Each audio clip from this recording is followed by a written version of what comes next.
not punk to call yourself punk. For Buffy, you couldn't go to the bronze without Michelle Branch playing. If I just... Actually, such a banger. Oh my God, that song is so good. Don't get me started. Wasn't J14 for girls? It was just for teens. Gender is a concept. I had an emo phase. Did you have an emo phase? I had a lip ring, side bang, dyed my hair black, but I also had a blonde low light. My first emo was Skater Boy 69. Avril's signature was the tie. That's that girl, and that's about to be my personality for 7 years. Justice for Fefe Dobson. Justice for Fefe Dobson. I don't hear Christina Aguilera on Miss Independent. I just heard Miss Piggy on Miss Independent. Is that the one with Little Miss Obsession on it? Wow, we really are besties. Yeah.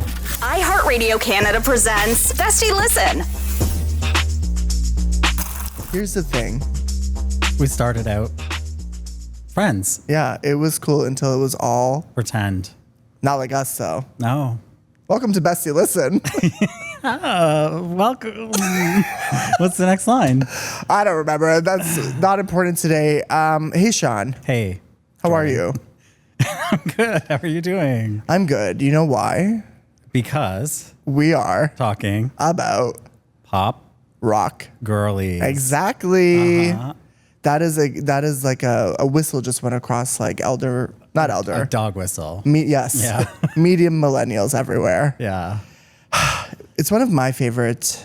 Is it a genre? I think it's a subgenre. Subgenre. Well, maybe we should talk about the genre we're talking about. Because Yeah. pop rock, broad. I feel like we should situate that we are talking about the girls in the 2000s. I felt like there was this resurgence of rock because rock was obviously big deal in the 90s and before. Even before then. Famously before then. But you had this wave of especially girls in rock in the 90s. I know we're only 2 minutes in and I'll mention Alanis Morissette, but sort of like we had that. I'll put a pin in that. And then you had this like wave of pop that took over with Britney and NSYNC and the girl groups and the boy groups. And then it slowly starts to bubble up again, the pop rock girls in the early 2000s. And that's the era that we're talking about today. We're going to get into the list of it, which is, we can talk about it now, which is we have our Avrils, we have our Kellys, we have our Pinks, we have our Ashlee Simpsons. She gets a full name. We have Paramore, and then we had Fefe Dobson, not kind of fully, and then we had the Disney girls who kind of dipped their toe into it as well, which we'll get into. But to your point, pop had taken over so much in the late 90s, early 2000s, along with R&B at the same time as well. So for the pop rock resurgence to kind of come up in the early 2000s, who would you say was leading that charge? For me, Avril Lavigne led that charge. Like that was the first one. And the way that she broke through with hit after hit with Complicated, Skater Boy, I'm With You, it really established that this was a viable subgenre to return to. And it feels like to me that especially those songs that Avril created with The Matrix, the songwriting group. I'm familiar. That then they go on to work with everybody. Yeah. And they create this, sound that is so specific to them and it's sellable. Like those are hit after hit after hit they had during that time period. So I feel like you get a little bit more of a polished rock sound, which is why famously it's pop rock. Because it's so polished? Because it's so polished and so radio ready and friendly. Yeah. Do you think it was like it was born out of a result? I mean, not even do you think. I just was gonna ask the question and then I remember. Just answer it. No, Avril's like early interviews of kind of being like it was the pop at that time. Yeah. And not in a FU kind of way, but more in a like, well, let's do this. Or maybe it was a little It was a little bit FU. Yeah. Do you remember this song live on release, I'm Afraid of Britney Spears and Christina Aguilera? Is that the full song title? It's called I'm Afraid of Britney Spears. Who's it by? By Live on Release. Oh, no. Canadian band. Unfamiliar. Oh my God, you've got to look this up. It is actually such a banger. It just came to me. Is it like Pink's Stupid Girls? It's kind of like that, yes. Oh. Yeah. I'm Afraid of Britney Spears and Christina Aguilera, Backstreet Boys and NSYNC. Yeah. I don't know what to think. Like, Look it up. I will look it up because now I'm interested, especially in that song title. But I think like I was so, and I still am so pro late 90s to early 2000s pop that the idea of it being the anti-it is kind of bothersome to me because I'm like, as a Libra, everything can coexist. Well, we were pitting women against each other. Not me. Not me. Yeah. I thought, well, why do I want to be an Avril fan, but I also want to be a Britney fan. I was both. Can't we have both? Yeah. That's the beauty of this. And I think that's where these merging of genres kind of came in. So we discussed the kind of the very big Mount Rushmore of the girls that were leading the movement. Yeah. I think we also have to mention early Katy Perry was kind of at the end of it a little bit. Yeah. Not her Christian rock era, but one of the boys era. Yeah. The I Kissed a Girl. And, Yeah. Sky Sweetenham. Oof. Billy S. Oh my God. That song is so good. Oh! Don't get me started. Okay. So who would be your top three? What's your Mount Rushmore of pop rock girlies? Ooh. From that era, it has to be Avril Lavigne, Michelle Branch. That's it, just the two. You saved real estate on the Mount Rushmore. No, I think that I would put Kelly Clarkson in, but we'll get into her, but she's a little bit more, she comes in a little later. Like there's also the people who sort of started as pop, but then became pop rock. Becomes rock. Yeah. Rock becomes pop. What came first, pop or rock? Famously rock. In the 90s, as we've heard. Well, thanks for asking. My top three would be, I think it's this kind of this. Well, Mount Rushmore's famously 4. Yeah. So well, we're doing I a wish lot. you luck. First it was 8, then it was 6, now it's 4. I would say Avril, Kelly. If I'm answering as a 35-year-old now, it would be Avril, Kelly. Ashlee. If I was answering as 13-year-old Jordan, Kelly, Hillary. Ashlee. Okay. So it's not really far off. So you're a big Ashlee fan. I was and am-ish, yeah. I think she got such a tough card dealt to her with Did the she? SNL of Or it did all. she play her cards wrong? I'm not sure, but I'm not gonna. You're trying to set me up. Have we done an oral history of that SNL moment? Not yet. Because somebody needs to get to the bottom of that. Was it sabotage?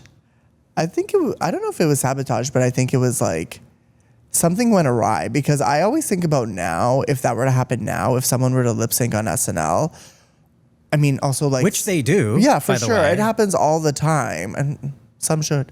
But, a flub here and there or a missed lyric or like something starting on a delay and everybody's fine. But this was in the era where like that was news for like 18 months. Yeah, but that's why I say she played her cards wrong because as I recall it, well, first of all, what happened was they started playing the vocal track of the song she had already sung, right? So there wasn't a great way to recover. The jig, probably not the best of the worst ways to possibly The jig is recover. so crazy because it goes on for like 30 seconds. It really goes on. And then she turns the camera around. just pans out slowly. They didn't have the Views production team. No, they didn't. But she then goes on this sort of apology tour where she keeps it in the press cycle for so long trying to recover from it that it kind of Streisand affected, I think. Yeah, it was the time of like, you did the press tour about like you did something wrong. Yeah. And you were on a press tour for 6 months. Yeah. Damage control. Well, sidebar, and I Yeah. think I kind of mentioned it. I had an emo phase. Did you have an emo phase? Oh my God. I never thought I had an emo phase until I look back. Are you at still in it? pictures of myself. Yes. Picture here. Yeah. Picture here. Here. I If you allow. had a lip ring. Wow. Yeah. And I had Side bang. side bang, and I had dyed my hair black, but I also had a blonde low light Where was the low light? Just throughout? throughout. Beautiful. So that, if you did this, you would just catch a glimpse of it. If you just were in the right light. People were like, Sean has blonde low lights. Whoa. Whoa. Put my glasses on. Did you have an emo phase? I did. My first email was Skaterboy69. And I'll let you, I think that's up for interpretation. What was I 69ing? Nothing. At hotmail.com. Jesus. That was my Avril coming through. Yeah. I later changed that email, but probably not for like 5 years. It's funny because my first email was Alana's based in it, and I didn't know what a junkie was. So sorry I'm mentioning her again, but her second album is called Supposed Former Infatuation Junkie. Her first album is famously Jagged Little Pill. And so I combined the two, and my email was Jagged Junkie. And that's still to this day. Yeah. Well, I see it on the emails when we get the stuff for the episodes. I'm like, who's Jagged Junkie? Yeah, I had an emo phase. It didn't last long, but I was like, I mean, I think we all go through that phase at like 13 where we're like, oh. Yeah. Yeah, and believe it or not, I also had bangs. And I straightened them. And I think that's why. I straightened them too. That's why we're here now. Yeah. It took me a long time to give up the straightener because I thought, what if it comes back in style? I was literally like, well, I had two hairstyles. I was doing like the Sean from Boy Meets World. Like I would do the middle. Yeah. And then I would do the like that. And then it just went up. And then it went back. And then it went away. Huh. Yeah, I do though. My emo phase went into my like Gino phase. Right, okay. Where I had glow sticks. Anyway, the lore is very deep. Wow. Oh yeah, it says big up on the studded belts and eyeliner. Mm-hmm. I didn't have eyeliner or studded belts. I never did. I had studded belts. I had studded bracelets. I had the those little bracelets? rubber black bracelets. Yeah. But didn't they meet? Well, I don't think we get into that. Yeah, they did, but we didn't know that. I wasn't doing anything. How was I supposed to know that? I was Skater Boy 69. I had to wear them. Yeah. Okay, how did you discover these artists at the time? I think like I discovered Hilary Duff through the Disney Channel, and I wouldn't consider her pop rock girly, really. But Avril through Much music. I remember the first time I saw the Complicated video, and I had read an article in the newspaper about, because I'm from Petawawa, which is not that far from Napanee. Yes, and so it was news that like a local girl got signed to a major label, and local girl breaks through. Local girl gets out of town. And I read this article and I was like, this sounds very intriguing to me. Something clicked. Like I knew because sometimes you see these articles. Not that Were you at like article. in the morning? Just yes, going I was through the morning paper every day. Like local Napanee girl missing. And I read this article and I was like, there's something here. I'm gonna file this away. And then a couple of weeks later, I remember seeing the Complicated video on, I believe it was Much More Music actually. And they hadn't put the name up, they hadn't put anything. And I saw it and I went, that's that girl. That's that girl. And that's about to be my personality for 7 years. Yeah. I knew it at all. I knew it. Wait, that was after Alanis though, obviously, right? Yeah. Okay. Yeah. So you were already on. Well, I felt like, okay, somebody is, picking up the torch. Well, it was pretty like out of the gate. Like there's that iconic Avril meme of her. Just, I'm a rock and roll. I'm a rock girl. I like to break things. I like to throw shit. I mean, at the time, I think it was so crazy to see because like you said, the pop music was so like sanitized, for lack of a better word, but not sanitized, so structured and presented in a certain way. And then in came these kind of disruptors, but it was still the same exact thing. Yeah, it was. And this is the thing about sort of like rock, or I guess some of this is pop punk. The lines are blurred. But as Avril also famously once said in an interview, it's not punk to call yourself punk. So I don't call myself punk. Is that after she pushed Kelly Clarkson out of the way to get her award? I think it's before, but it's around the same time. Wow, you've been holding on to that one. No, they were on the show together. It's fine. Yeah, okay. But no, this is the only genre, like this rock punk genre, is the only genre I can think of where you have to prove yourself. You have to prove yourself worthy. You had to have this Dave Grohl stamp of approval for him to be like, and I think he did it for Kelly. No, swear to God. Because he was like there was rock, like there was the 90s rock movement of like, the Nirvana, the Foo Fighters, all that, whatever. And then it continued into the 2000s, Pearl Jam, all that kind of stuff. And then the girls were doing it. Not that the girls hadn't been doing it before, but in this way, it was being presented a bit different. And then you would have one of the guys come in and be like, no, it's good. And I'm like, yeah, no, we know. People would investigate them and be like, are you actually a pop Avril rock Lavigne person? got her start singing with Shania Twain on stage. She was a country artist, and they've like molded her into this rock chick. Yeah. Same happened with Alanis. They were like, they found her 2 pop albums in Canada, and they were like, not legitimate, not a real rocker. Like, what other genre do you have to prove yourself, your street cred in that genre? Like rap. Do you? I didn't. What do I know? Yeah. I didn't have to. You know what? It's possible. Yeah. I mean, we discovered it through a newspaper, me through much music. But we also had, these episodes at the time. Michelle Branch famously would appear on a Buffy, a One Tree Hill, a Charmed, Laguna Beach and the Hills famously were an introduction of music to many people. Yeah. Why did these songs play such a big part? Like for Buffy, you couldn't go to the Bronze without Michelle Branch playing. Or Biff Naked. Or Biff playing. Yeah. Oh my God. Yeah. What a moment that was. Spaceman is wow.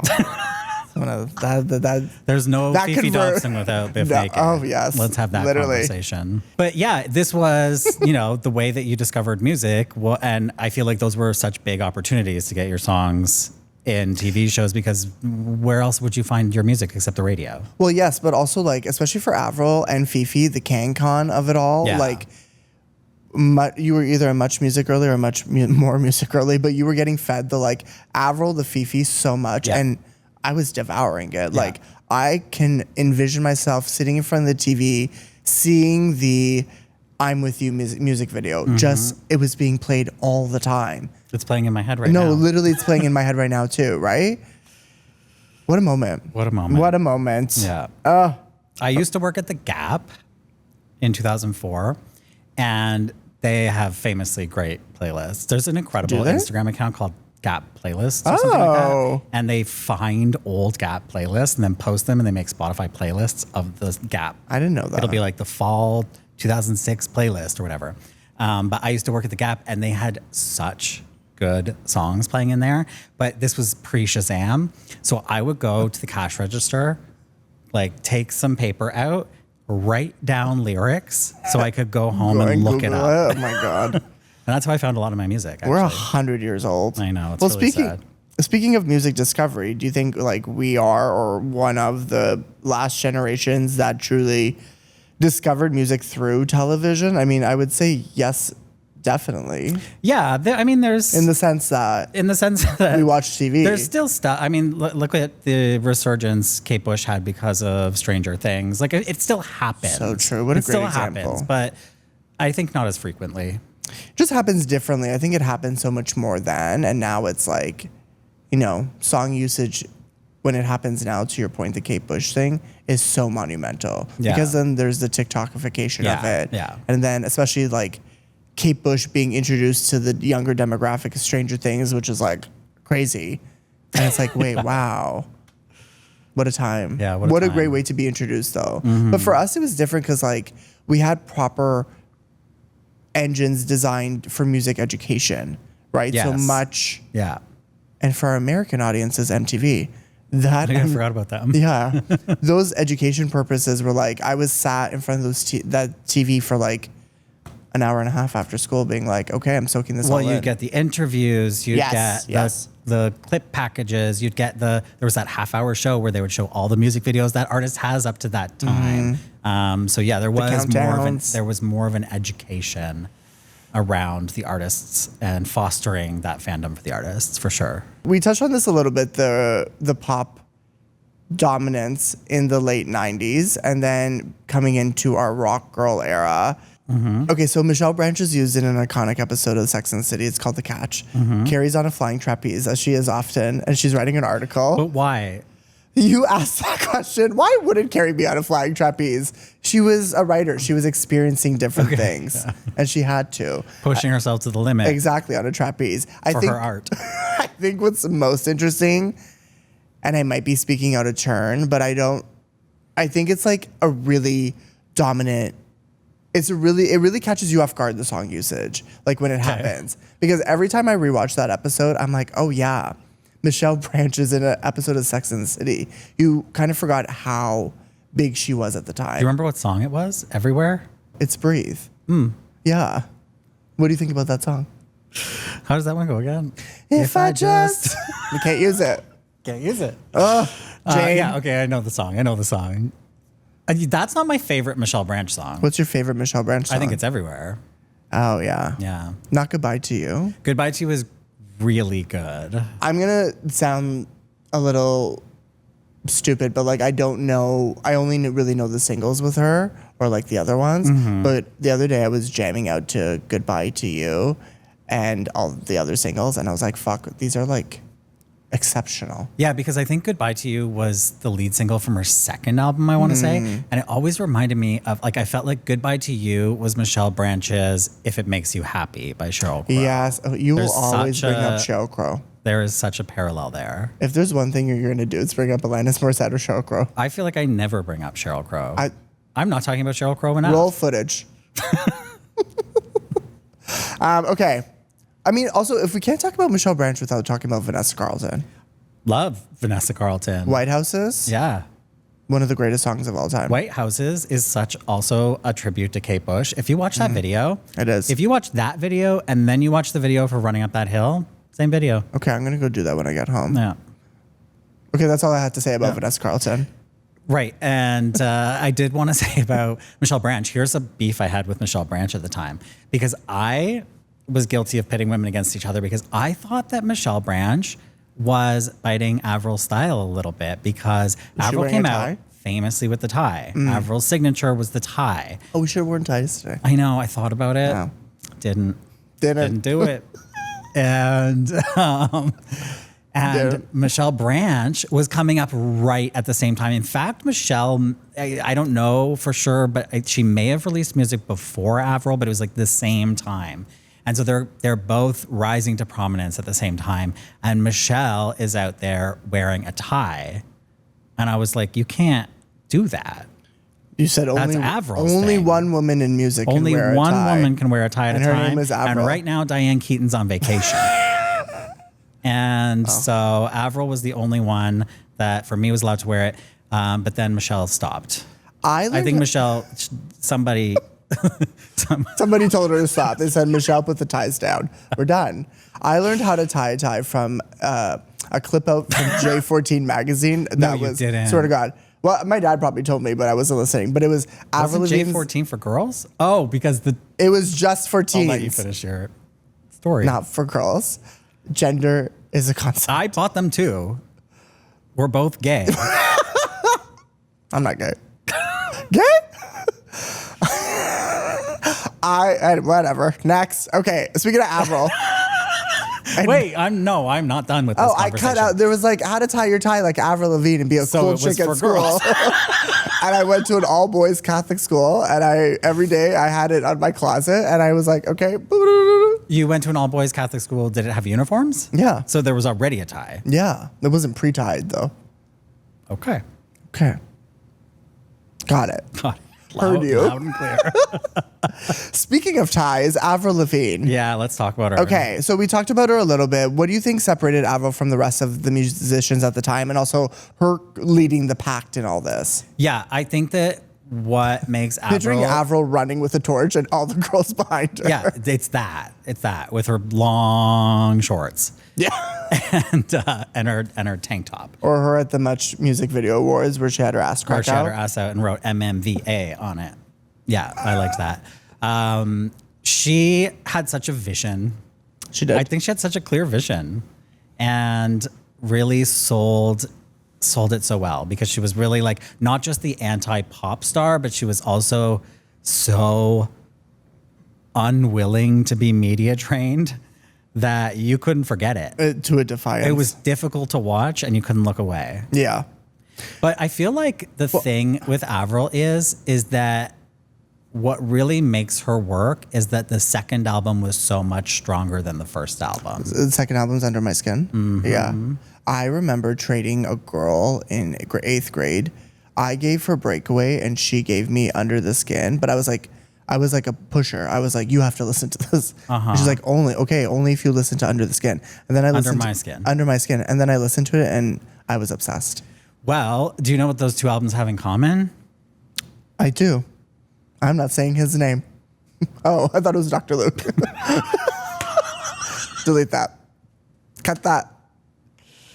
No, what those two albums have in common is Chantal Kreviatek and Rain Maida. What songs did they do for Avril? Almost all of the second album. When in doubt, Chantal Kreviatek is usually involved. Yeah. And Rain Maida. Yeah. Wait, hold on. What's your favorite Avril song? That's like asking me to name my favorite kids. What's your favorite kid? My favorite Johnny Avril or Julie? song. I think Avril's strongest song is My Happy Ending. I think just all around it's her strongest song. But I love Nobody's Home. Love. The video where she cuts her hair. That's the video where she's in the... Yeah, where she's... Yeah. Where she's showering in the sink at the gas station. Yeah. Actress. Beautiful. Yeah. But I really love them all. Yeah. I'm with you. Yeah. What is your favorite Avril song? It's not Breakaway, but... Oh, I thought that's what we were doing. But speaking of Breakaway... I've been thinking about that because there's always like the Avril fans who are like, I love her version more. And I was like, I don't give a fuck. Are you one of those people?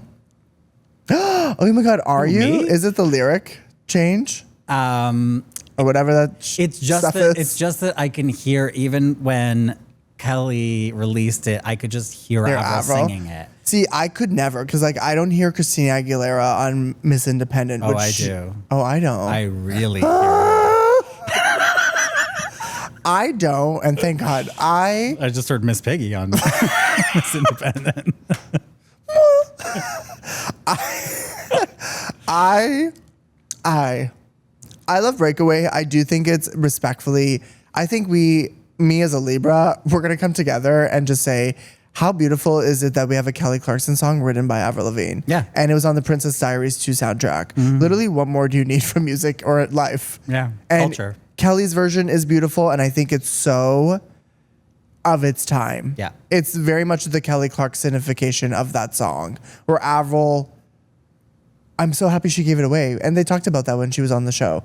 And when Avril was on the Kelly show, Kelly now has a picture with Avril, which is like the meet and greet pictures. There are 4 people. There could be 4 people between the two of them.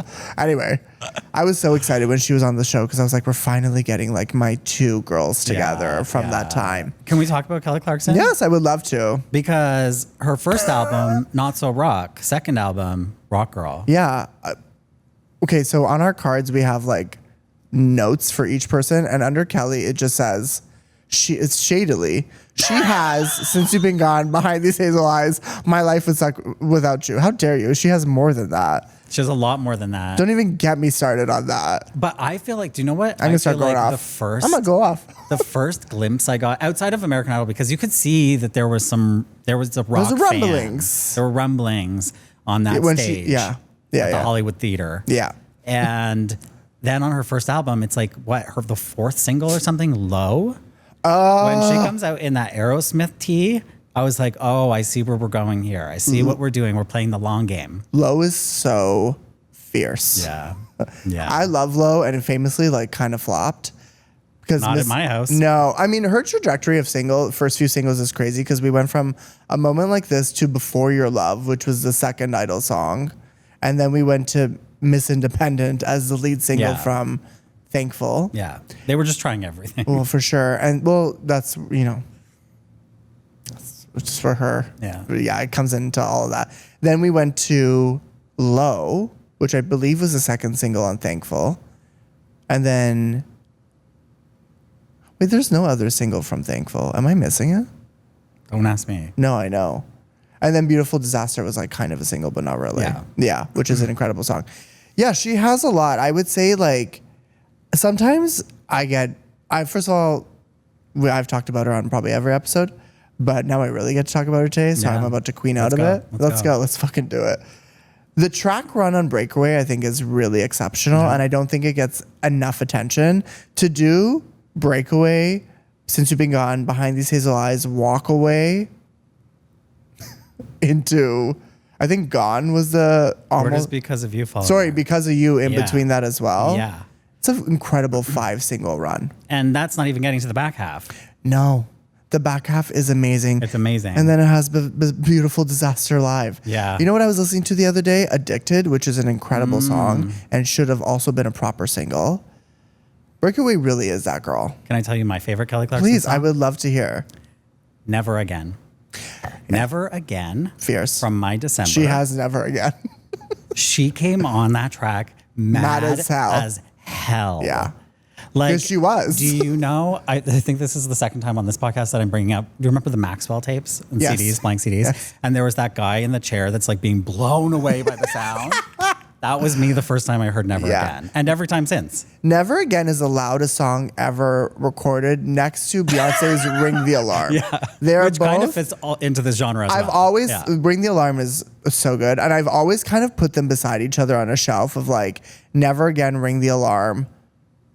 Kind of insane lead singles. Mm-hmm. Like Never Again, I think debuted at like somewhere in the top 10 and then felt like a rock. Yeah. But I was there to catch it because I was obsessed Yeah. with it. Her Idol performance of that is so, so, so good. And then, you know, My December is one of my favorite albums of all time and of hers. Kind of a mess right after that though. Never Again is the most polished song on that album to put out as a single. And I love that whole album, but it was just, you know, she really had her fingers up. Now, as somebody who hasn't followed Kelly Clarkson's career as closely, has she kept up with the rock chick thing? I would say on the covers she has, but not really. Like Okay. Meaning of Life, the album was her kind of like R&B-ish album. And then Chemistry was like her like a singer-songwriter does it era all. again. Yeah, she really does. I was telling you a story though before this podcast that you told me to save, and I hope it's good enough I for would you to love to hear react. it. I would love to hear it. So I was getting my blood work done the other day, and the nurse. Everything okay? Everything's good. Maybe. I was Pull wearing up the results now. I was wearing shorts, and the nurse, he looked at my leg, and I have my Kelly Clarkson tattoo. And he goes, we had no conversation. I didn't know you had a Kelly Clarkson tattoo. I told you this. Well, I forget things. Oh, that's okay. What is the tattoo? Let me tell the Okay, goddamn story. Go on. So he please. goes, we had no prior conversation to that. So he's like, what's that? And I was like, oh, it's a lyric. And he goes, oh. And then I was like, well, I guess he wants to hear it. So I go, picked all the weeds but kept the flowers. And he goes, oh. I almost cut off my leg. I was like, That's it. get that needle out of my arm. I gotta go. Yeah, he laughed at me. It is funny. Okay. But does having rock influence hits make you a pop rock girl? So I will defend her down and I will say like Breakaway was so influential. Since You've Been Gone, next to Thriller, the greatest song of all time. Yeah. I would think it's like, you know, the daughters that her and Avril and the other girls birthed at that time. I do think Kelly is a part of that. Would you agree? Yeah. And I don't think that you have to live your life like Courtney Love No. to be a rock girl. So I think the thing with Kelly, and it's so crazy, is that the first album was coming off of the success of a show. We're going to try to make you a certain way. Yeah. Second album, classic case of like, we really got that sophomore album. We're going to make it huge. All the producers are on it. The great songwriters are on it. Chantal Kreviazuk. Chantal Kreviazuk. We're going to make this thing. It's massive. Third album, F you, I'm going to do what I want. Yeah. That's not what I really wanted to do. I had to fight to get Because of You on there. She does My December, huge rock album, pop rock, singer-songwriter album. I think when you do that and it comes off all very authentically and you get lauded for it, all the critics kind of were like, yeah, this is great. I think you get to wear that as a badge of honor, right? Yeah. Yeah. She was in the trenches. She was in the With My trenches. December, she was in the trenches. She was. Speaking of in the trenches, we had Ashlee Simpson, who we touched upon a little bit for the SNL of it all. But I think Ashlee kind of like sped her way up with these girls. And right out of the Yeah. gate, the pieces of me and Shadow of it all. Well, it came out of nowhere for me, but I guess she had the TV show making the album, which Yeah. then shot the album to #1 with like a massive amount of sales in its Yeah. first week. And so she came out of nowhere for me. And for me, it was like very derivative of everything that had already been going on. So I was never really like all in on the Ashlee train. But Shadow did shake me to my core. That actually just reminded me. I think my second email was Shadow. And I think there was a 69 at the end of it. Like, I swear to God. I was a huge Ashlee fan. Like, Shadow and Pieces of Me are like truly life-changing songs. And they're so, so good. But then the second album, I Am Me, got so overshadowed by the SNL of it Yeah. all. But Boyfriend is so good. It is. About Lindsay Lohan. It is. And there's your pop-up video of the day. Amazing. Yeah, and that video is so good. Yeah. So that's all about Ashlee that we had today. Well, then also the third album. Is that the one with Little Miss Obsession on it? I didn't know that was happening. That's actually my favorite Ashlee song. That's my favorite Ashlee song. Wow, we Yeah. really are besties. Yeah. It's so good. Little Miss Obsession is good. It almost sounds unfinished. It completely sounds It unfinished. sounds And unfinished. it's crazy that you say that because I've always thought that I had a demo of Yeah, Ashlee same. Simpson on my phone, but it was, as it turns out, it was on the album. It sounds so good, which is so crazy because that's the same album as it's on my cards, and I know it. I just want to make sure I'm getting it right. Is the Out of My Head? Oh yeah, I hate that song. But Can we talk about Fefe Dobson? Or, I would love to talk about Fefe because Dobson. I love Fefe Dobson. Yeah. I think that one of our great Canadian exports. truly and so underrated. That self-titled debut album, Yeah. I think is as good of a track listing Oh. as what we talked about with Kelly Clarkson's It's Breakaway. incredible. It is so incredible. And some of those songs the songs that were singles, iconic, and some of those songs that weren't singles, even more iconic. We went for a ride, not since Who? who's the guy that's Elvis Presley. Not since Michael Jackson. not since it's not Peter Gabriel who sings in the air tonight. Phil Collins?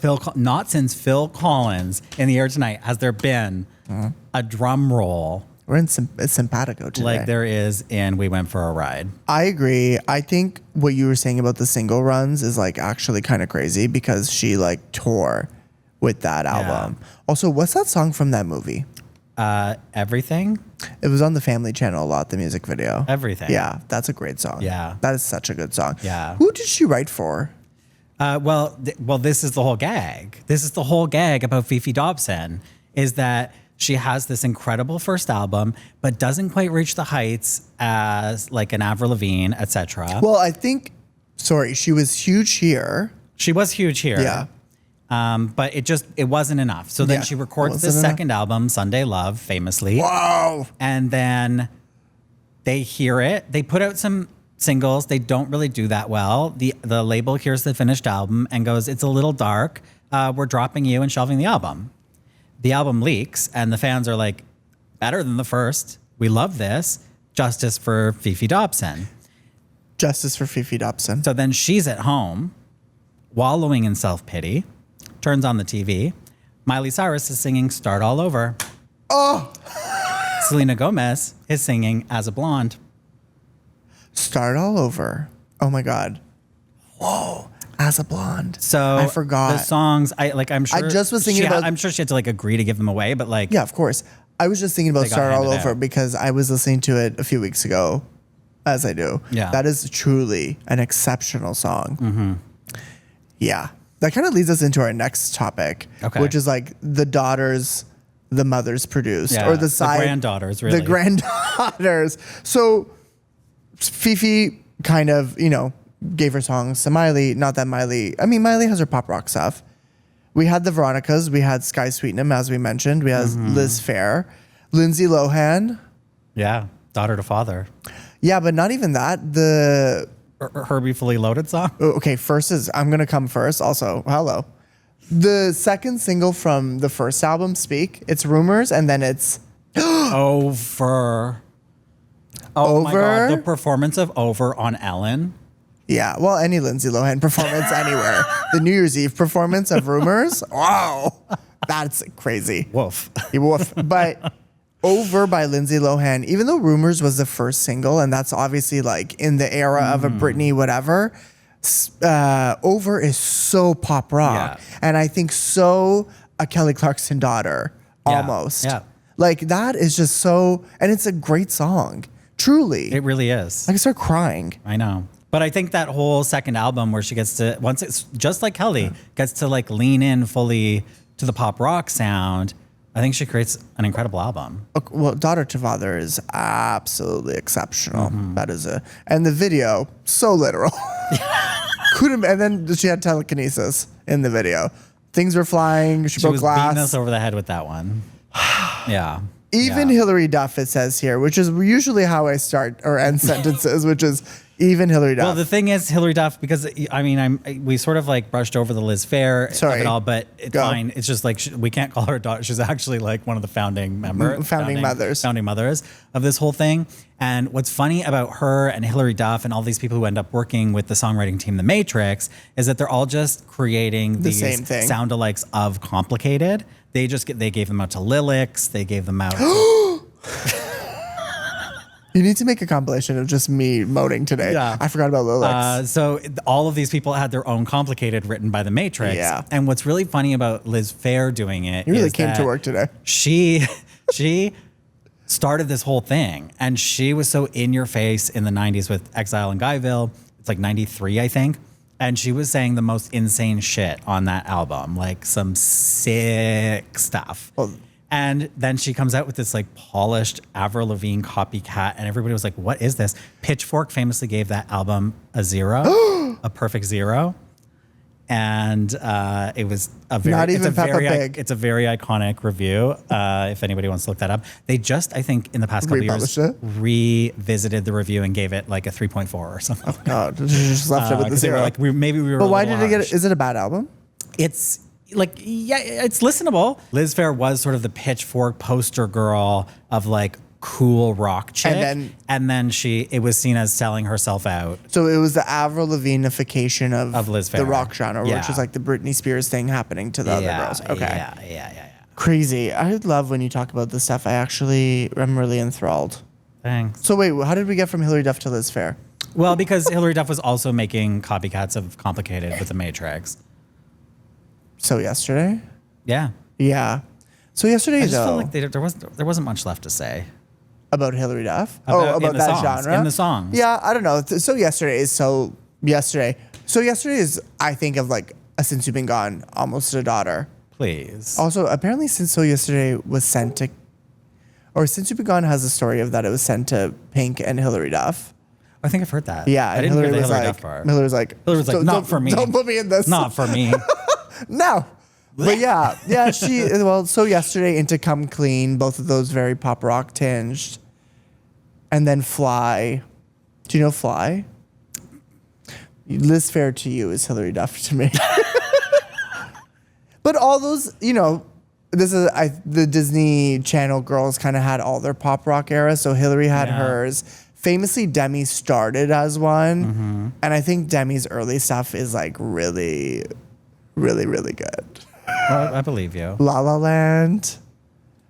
Catch Me. Is this where does Camp Rock fit into all this? So I don't do that. Oh, okay. I never. That's where we draw the line. I never got into that. I was watching Raven, and I think I was getting then too old for that. But the music I still stuck with, like Selena Gomez's early stuff too, and then everybody's this stuff. This is the problem with our like 5-year age gap here. It's actually so detrimental to that stuff. So detrimental to that. Where when the Disneyfication of this genre started to happen, I really resented it. Yeah. Where I was doing that thing that I was complaining about at the beginning of the podcast, where I was like, "You're not rock."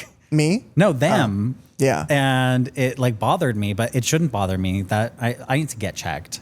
Yeah, you need to go to my guy.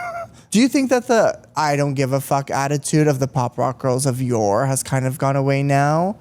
I don't think it's gone away, but I think there's always these natural waves, right? I think that the pop rock thing that was happening. It happened so soon between the 90s and the 2000s.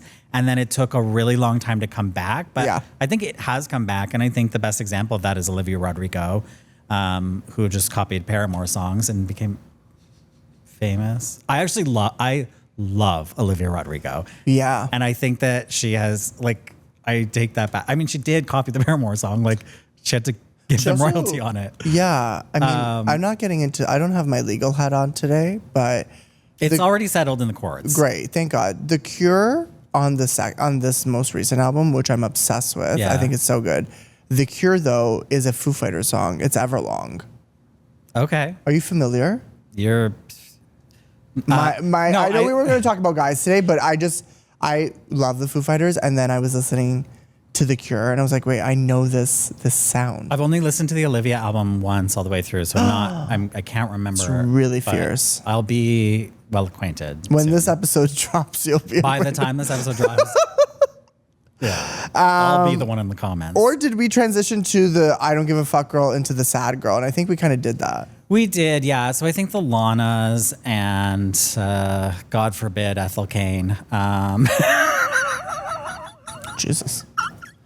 You know, the Phoebe Bridgers too. The Phoebe Bridgers, I yeah, love Phoebe. the Claros. Yeah. Yeah, they all exist in the subgenre. We gotta cut all this. What would you say she is this generation's Avril or Michelle? Olivia? I would say yes. Yeah, there's a friend of mine, Jared, who makes TikToks, and he really did a great comparison of Michelle Branch to Olivia Rodrigo, and I do think she is her daughter. I just think, though, it's a tough comparison because Olivia, I look, I don't have the numbers in front of me, but I think she's commercially more successful. It's not even that. Well, yes, of course. I think the third album, we're looking at almost 500,000 copies in the first week, which That's in crazy. 2026 is like... That's crazy. It's Taylor Swift just flinched a little bit. She's like, oh. Lizzo was like, some for me? Yeah. But it's not in terms of sales of daughters. It's in terms of like, you know, they laid the groundwork for the girls sound, to come after. the vision, the sound, exactly. For sure. Sorry, I know we skipped over the Disney part, and I just want to get you a little upset. We cannot do this all without talking about Ali and AJ. The potential breakup song of everything we talked about in the later girls is kind of the perfect example of like, we're going to give everybody their own version of that song. With that said, though, the potential breakup song is one of our greatest songs of all time. Yeah. It is. Have you heard it? Yeah, well, yes, I have. I just can't think of it. Sing it. But then they did do a re-release of it, right? Yeah. And I've heard that, I think, more than the original. Yeah, this is where I'm going to get complicated. Enough with the re-release. I like the one version. You know what I mean? Okay. Okay. I'm with you. It's a damn cold night. That's just a lyric. It's not a song title. Yeah. Okay. Lightning round?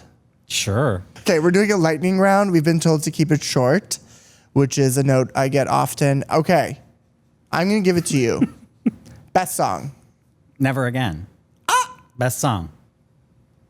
For me? Yeah. Since You've Been Gone. I think in terms of... Oh, Kelly's sweeping this category. Yeah. That's the only time she's going to sweep. Okay. Best album. Under My Skin. Yeah. Most 2000s fashion moment, we have to give it to Avril. I'm giving it to Avril and Kelly Osbourne. An honorable mention in this episode. Kelly Osbourne's Papa Don't Preach. And Kelly Osbourne's One Word from the second album, which we as a society failed to make chart, is them at the... And that's why she had to pee outside that Starbucks. In her shoe. In the sense that... I pissed in my boot. Yeah. Oh, that's not... That's not, though.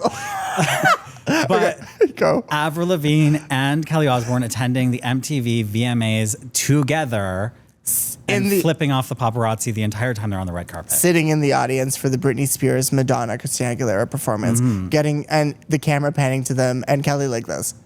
Yeah, and Avril's like this. Do you also remember Kelly Osbourne's performance of Papa Don't Preach, where she ran down the stairs? Yes, that was at the movie awards. The MTV Movie Awards. Okay, we're going along. Yep, Most overrated.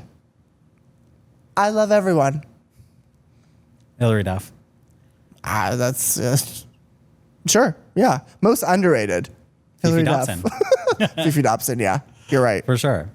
Best movie soundtrack contribution. Avril and Kelly, Breakaway. Princess Diaries too. Okay. I'm going to say Liz Phair's Why Can't I in 13 Going on 30. Yeah. Yeah. Who had the biggest impact? Avril Lavigne. Yeah. Started it all. Which artist would thrive most in 2026? I think given what we were talking about with Olivia Rodrigo, maybe Michelle Branch. Yeah. I think Michelle Branch would fit in well. Yeah. You agree? Yeah, I agree. I know I've said her name more times than I've said my own today, but I'm waiting for Kelly Clarkson, and not to like use the oldest reference of this year, to reheat her own nachos. Yeah. But I am waiting. Yeah. Call Max Martin. Which artist was ahead of their time?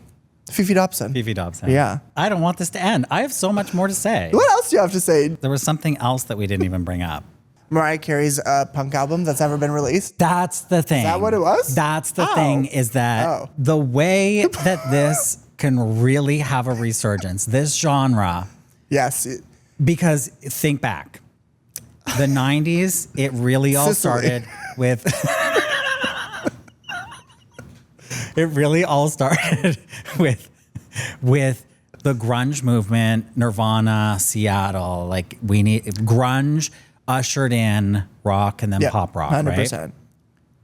We need grunge again. And the person who can give us grunge? Taylor Momsen.